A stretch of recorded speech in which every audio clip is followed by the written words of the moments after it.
Cola Loca presenta. Bueno, Mari Carmen, buen día. Muy buen día, Ciro, buen día, Manuel, buen día a todos. Mari, buen día. No es mala la cifra dada a conocer esta mañana. El INEGI, ¿no es mala? ¿cuánto creció la economía mexicana en el 2023, Mari Carmen? 3.1%. 3.1, que es Nada mucho mala.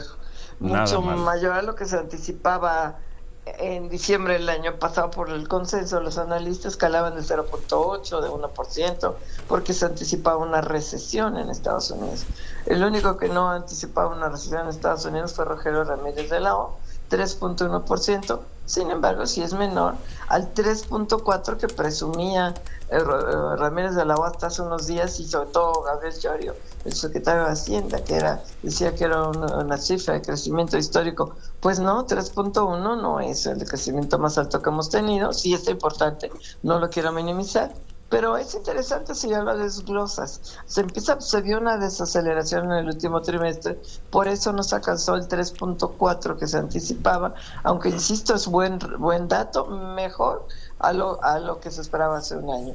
Pero si estás viendo las actividades primarias, que es el campo, crecieron solo 2.2%, o sea, una desaceleración en la fuerza del campo.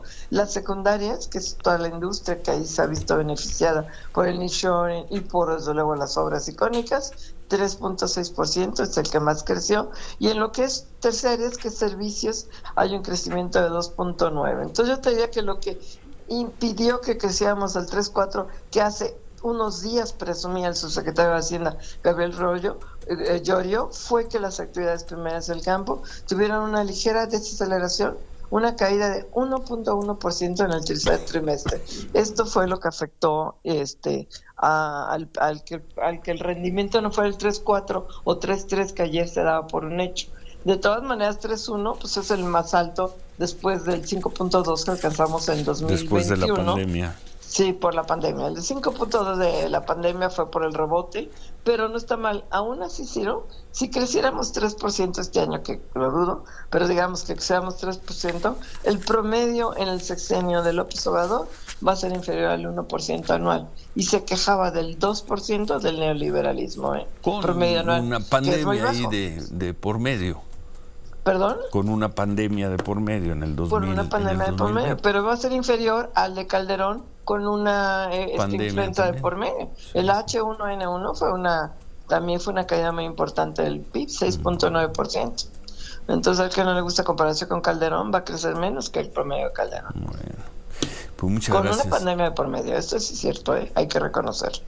Muchas gracias, Mari Carmen. 3.1%. ¿Cuánto creció la economía mexicana en el 2023? Y hay una cifra oficial y final, ¿verdad, Mari Carmen? Sí, ya esta no se el revisa, ya es la última. 3.1%. Sí, al conocerse la cifra del cuarto trimestre, octubre, noviembre, diciembre, se puede sacar ya la cifra de todo el año, 3.1. Bueno. Pues muchas gracias, Mari Carmen. Gracias a ustedes, buen día. Gracias. Gracias, María. Cola Loca presentó.